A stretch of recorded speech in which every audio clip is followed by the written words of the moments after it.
Ayan ka-chops, dumating na yung aking kitchen Parang sticker lang pala siya. Duling pa yung pagkakadikit ko. Hindi pa tuloy pantay, baya mo na hindi naman niya sisigaw dyan. Hindi ko na kasi siya matanggal.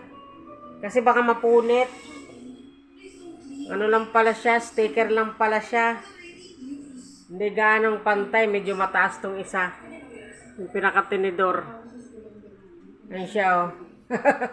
Nagkaroon ng konting yung lababo ko. Nagkaroon ng konting display. Masyado kasing plain ang aking lababo, plain na plain.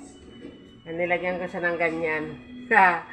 Hindi pa nagpantay, hirap kasi Papatulong ako doon sa anak ko magdikit baka daw duling pagdikit. Lalo tuloy ako naduling.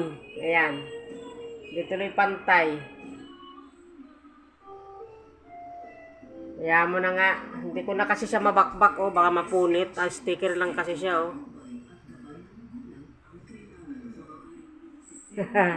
Ang ganda. Binili ko siya sa Orange App. Overseas. Ngayon lang dumating. Mga 1 week na. Baka pa siya